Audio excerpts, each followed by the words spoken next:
welcome to Legal Affairs. My name is Diamond Liddy, and I'm the public defender of the 19th Judicial Circuit.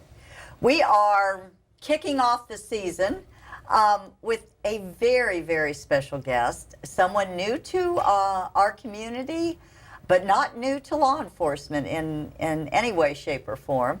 And I am very, very proud to introduce our guest, who is the new chief of Fort Pierce Police Department, Chief Diane Hobley Burney. Is that correct, Chief? Absolutely. I am just so proud and pleased to be here with you. Oh, no, thank you for coming. I know I had to kind of coerce. I was talking to your assistant or whatever, and she said, well, she's got some other things. I was like, well, we can move the time. It would really be special if she was our first show, you know. So anyway, thank you for making the time for us. Oh, it's my pleasure.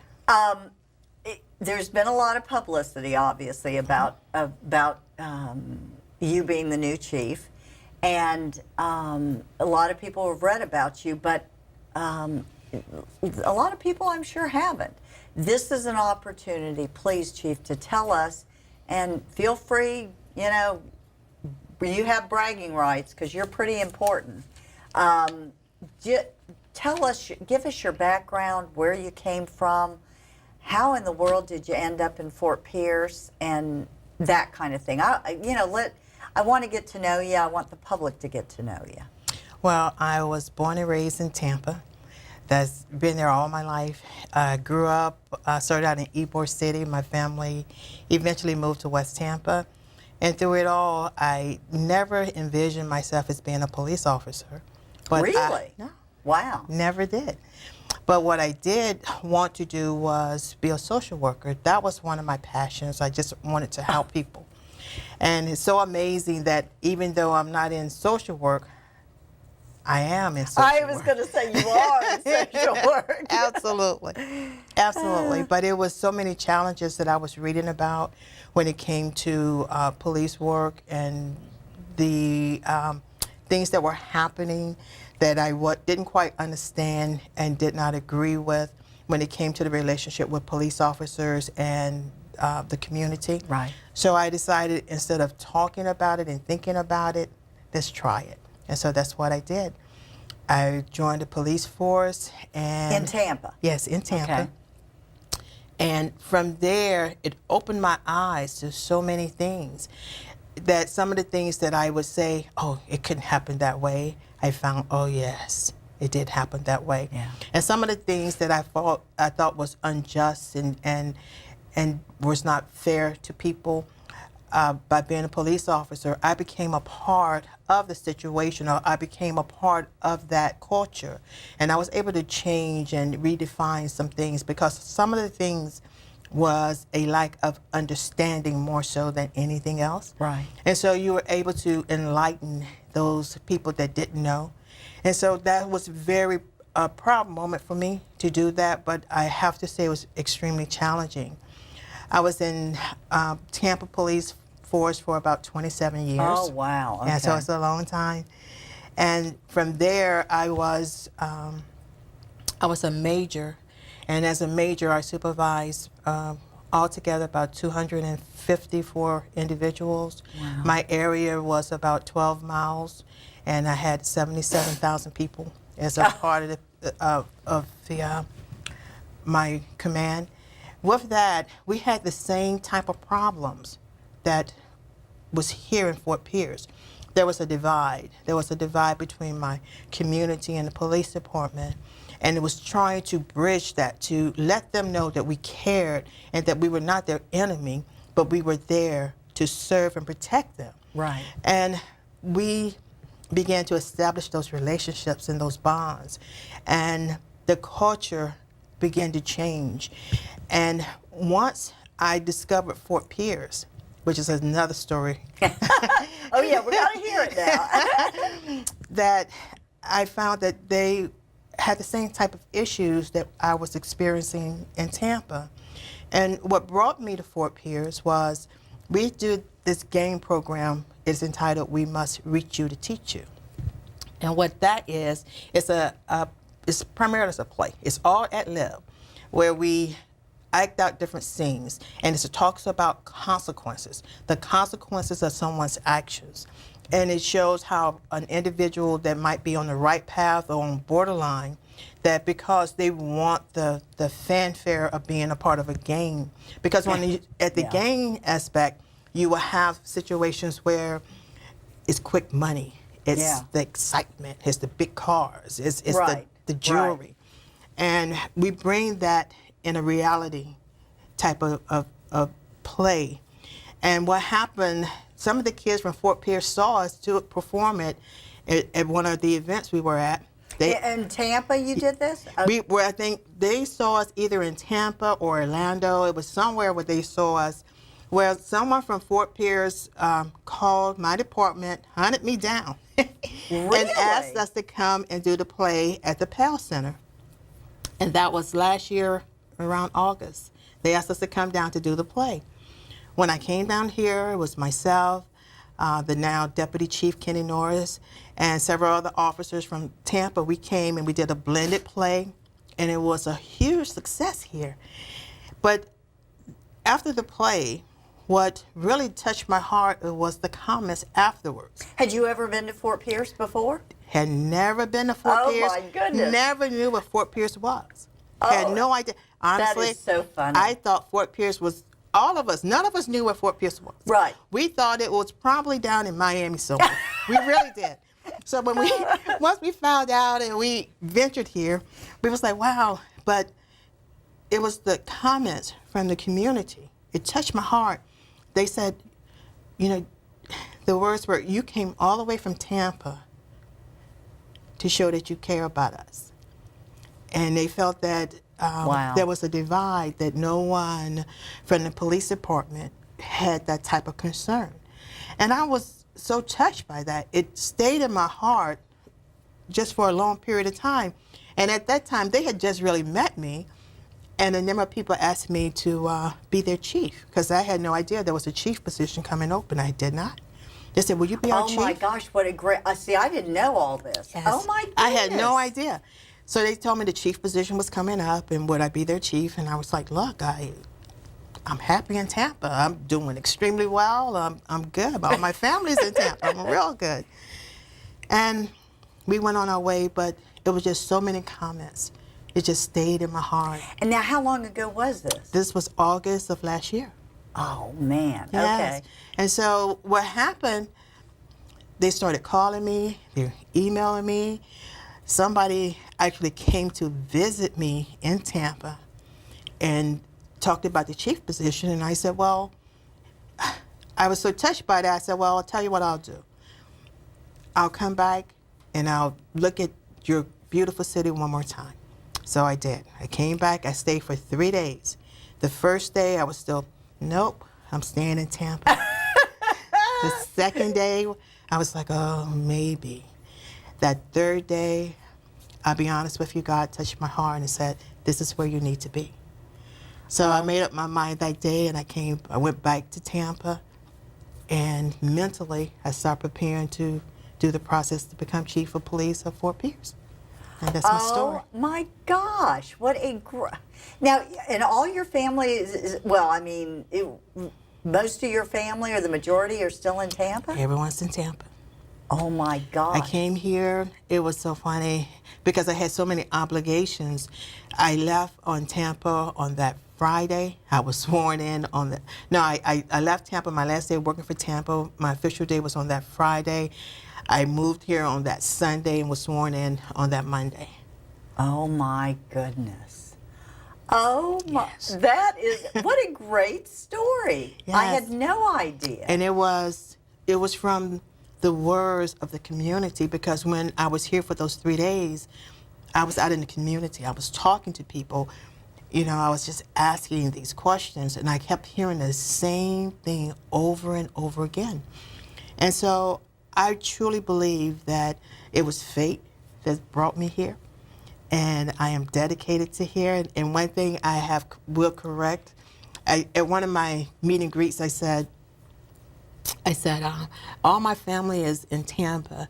And then someone from the audience said, oh, no, it's not. You have family here. We're Oh your my family. gosh. Oh, I got goosebumps. Yeah, Oh, so no. I never say that. And this wonderful, beautiful city has greeted me with such open arms. I'm so honored by that. I truly am. Oh, well, I'm proud of our city too. Yes. Oh my gosh. No, well, it must be a challenge though. I mean, you're up for it obviously, but I mean, you've got a job, a big job ahead of you. Yes, I do.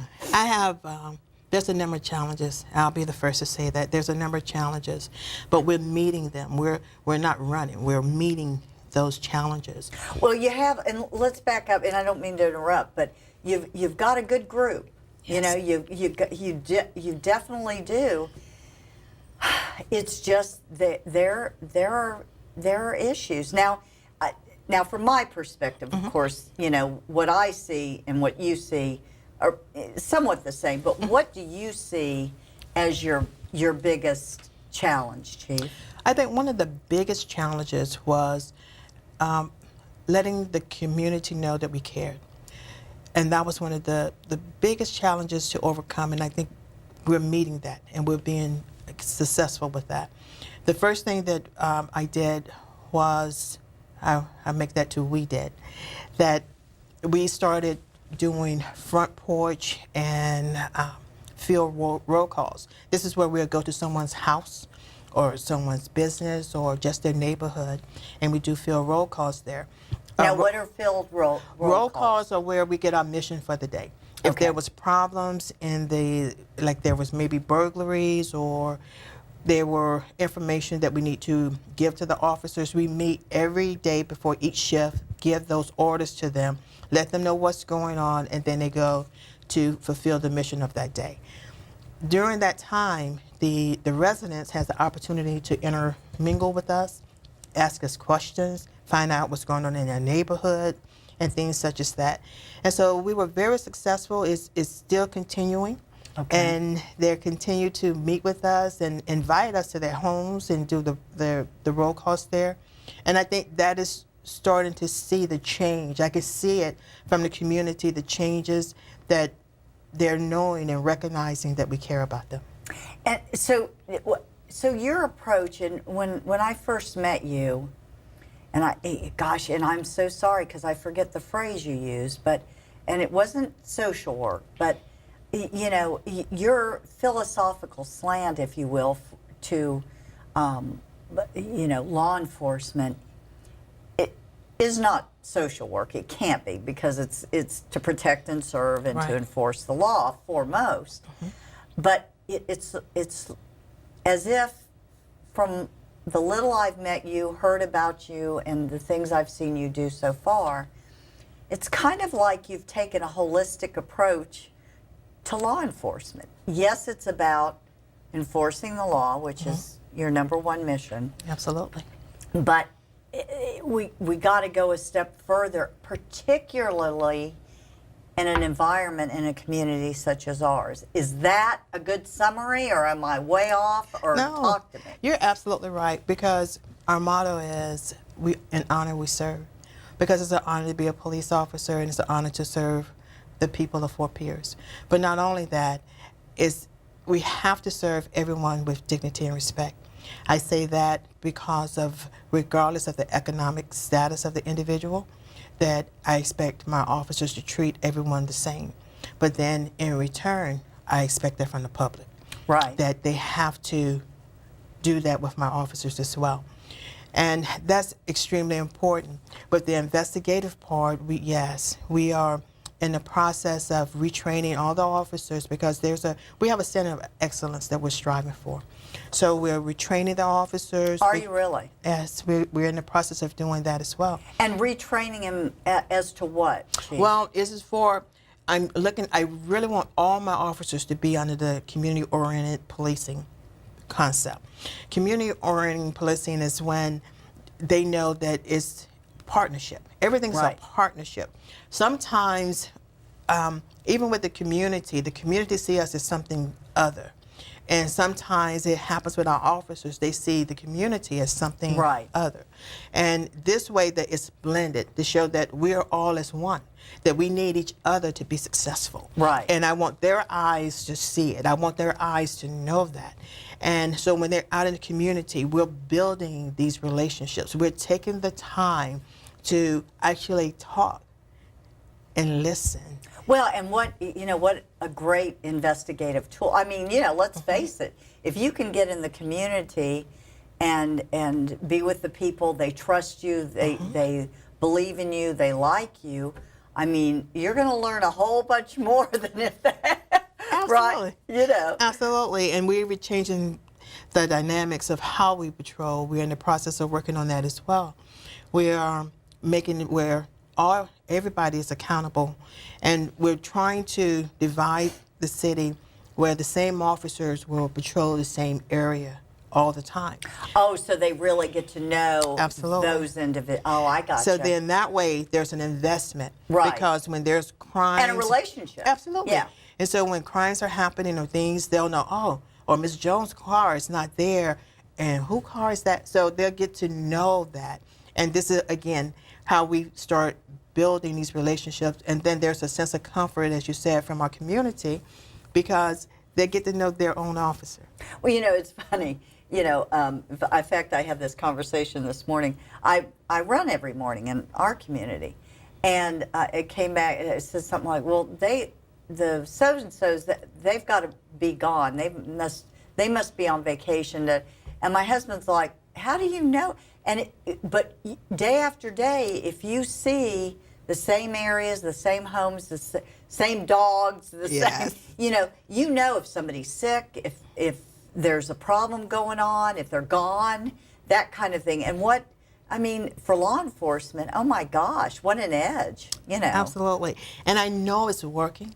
I say it's working now because we have people that are talking to us that had never shared information, where we've solved some crimes simply because they had the courage to come forward where that had not been the case. Surely I still have some that are still embedded, and there's that sure, fear factor, sure. but I can see the change, and there's hope. Oh, no, I can tell you. Yes. Well, now, how many law enforcement officers are there, Chief, that are under you? Right now, I have 121 officers. Oh my God! See, I didn't realize that there were that many. Mm-hmm. And do you actually have volunteer, community people going around too, or you going to get that started, or We have a number of community partners, and they have been such a wealth of support, and I'm just so proud to speak about them, because a lot of them, what I call them is my ambassadors. I Okay. call them my ambassadors because they're the ones, when there's problems, I know I can go to them and say, look, this is happening, we need your help, and there they are. They do whatever they can to support the police department because they want a safer Fort Pierce, and I cannot do it without them, so I'm so proud of that. Okay, so you've your biggest goal or aim is to get the community to trust you, to believe in you, to have a relationship. What about the size of your force? Is that a good size? I mean, how are you feeling about the number of officers you have to work with? I mean, can you do, I guess my question is, can you do the job you want to do with the number of officers you have if they embrace this philosophy and the community in turn embraces it? Well, this is the evaluation part, and I'm looking at every aspect of the department to see if I can be successful with the amount of officers Okay. that I have. And if I cannot be, then I will ask Right, for additionals. But I wanted to have a true assessment first. Right, and good for you. Yes. I mean, instead of coming in and saying, well, we don't have enough people, blah, blah, blah, you may have more than enough. I mean, I doubt that, but you know what I'm saying. Now, but with that in mind, with the officers, oh my goodness, one of the the hardest things, it was very labor intense. I met with each one of my officers. I have officers and I call them my support staff. And altogether, I think I'm missing maybe about 25 people that I have not seen yet. And it's like 15 minutes. Everyone gets 15 minutes just to talk to me. I want to know about the good about Fort Pierce Police Department, what we need to improve upon, and what can we do things to do things better. And so a lot of the ideas and things that is from speaking with my officers. We have some officers that are invested in this community. Yeah. They are have been dedicated. Here forever. Yes. They have been dedicated, and it's such a proud moment when I'm talking to them and know the heart. Because with police work, surely we have to have the skills and such, but true police officers is in their heart. And I met those, and I'm just so very proud to be their chief. Oh God! Oh no! This is great. This is great. Yes. So, what would you ask? We're asking a whole bunch of you to come to a place you've had never been before and lead a whole bunch of people in a very, very important, difficult position. What can us as a community do for you, Chief? Well, one of the biggest challenges for me is the violence of Fort Pierce. People, they labeled us one of the worst cities in Florida. Oh, we've been through, you should have been, we've been the cocaine capital, the AIDS capital, the crime capital. Yes, and I want to change that. We together, we can change that. I know we can. We're dealing with the violence. We're doing just a number of things to assure that our communities are safe. I've heard as well as listened to what the voices of the community was saying, that they want a place where their grandchildren can play, where their children can play, where they can walk there out of their homes and feel safe. And that's what we're working towards. And then all the ones that put this negative cloud upon us, I want to get that cloud removed. And I also want to share a very clear message. If you come to Fort Pierce and you're doing bad things, you will be dealt with. Yeah, one way or the other. One way or the other. Well, now how long, it seems like you've been here forever, but how long have you been the chief now? I was sworn in on June 1st. Gosh, oh my gosh, and you're and one by one you're spending 15 minutes with everyone that at least 15 minutes is usually the minimal. Some ones like 30 minutes. Sometimes it ends up be like 45 minutes. Right. So it becomes and that's why you haven't gotten to everybody, of course. Yes, and then my schedule is very grueling rather, and I'm just, and then it is so amazing the ones that I've not spoken to. They're patiently waiting, but they remind me, I haven't had my 15 minutes yet. Oh, God. So it's coming, it's coming. No, but, it's genius. I mean, what better way to get, the true pulse of your department and see, and of course there's going to be things you disregard and things you take to heart. I mean, it's the way it is, but that's the way to do it. Mm-hmm. Now, let me ask you this. How about being a female in this position? Well, honestly, this is a funny story.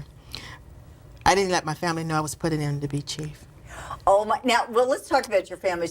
How many children do you have? Do you have children? I have 3 children, but I didn't let anybody know, to include my mother. I didn't let nobody know. So I'm going through all this process. They just thought I was out of town. I'm going back and forth. And it was so funny that once I made chief, I still didn't tell anybody. I didn't tell. Oh, come on. I did. I really did. I didn't tell anybody. Oh. So apparently they wrote about me in Tampa. They wrote the story in Tampa. And I called my mother. I called my mother. It was on a Saturday morning. I called her and I said, "Hi, Mother, how you doing?" And she said, "How come more people know about my own daughter than me?" I said, she probably said it just like that, yes. didn't she? I said, "Mother, I'm on my way." And I went there and I told her I had been selected chief here, and I was going to be moving, because that was the hardest thing, to leave my mother. Oh. And I could see the sadness that was in her yeah. eyes. I could see it. And she said to me, I don't want you to go. And I said, I know, Mother. And then she said, well, I understand. She said, that's where you meant to be. I understand. So that took a weight off me. Sure. But yes, that was one of the things that was just important. When I got here, I was just thinking chief. I really did. And I didn't think about the female part. But then once it became a reality, I felt that how to deal with this, especially when there's never been a female chief before. Well, exactly. I said, instead of talking to the masses, because sometimes your message gets just diluted and misinterpreted. This is why I decided to do everyone one at a time, because then they get the opportunity to see me. Right. They get the opportunity to talk to me and see who I really am. And it's been very helpful and very successful. Well, I've always thought being a female in any position was a benefit, not a problem, a hurdle to overcome or anything like that.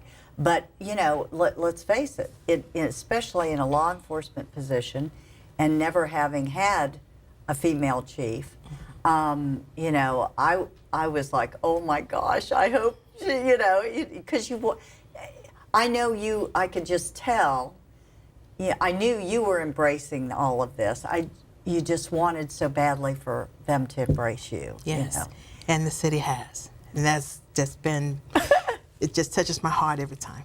Well, you're not going to believe this, but we've got about a minute left. Ah. I know, it goes so fast. I know, a half an hour, you think, oh my God, what am I going to talk about for half an hour? And all of a sudden we're at the end. You've got lots to do. You've got lots of plans. I know how busy you must be just getting through all of the employees and talking to them. But if in the community, if someone wants to talk to you about some things, whether they're in the Fort Pierce city limits or out Port St. Louis, whatever, are you accessible, Chief? Can people make an appointment with you? Can they call your? I mean, how would they go about that? Well, see, here's the situation. Everybody wants to meet with the chief, and my schedule just doesn't allow it. So Sure. what I'm doing is I try and meet with as many people as I can, and if I cannot, I direct them to the deputy chief and things such as that, so that we want them to know that there is a voice. There's a time I was trying to call everybody back because I had so many phone calls, and I was calling. Oh my goodness, I just couldn't keep up with it. And so people have to understand that they might not get to me in But they every will case. Yes, but I want to be sure that they know that their voice will be heard. Okay. You are wonderful. Yes. Welcome. We Thank embrace you and best of luck. You're gonna be great. Thank you so much. Thank you.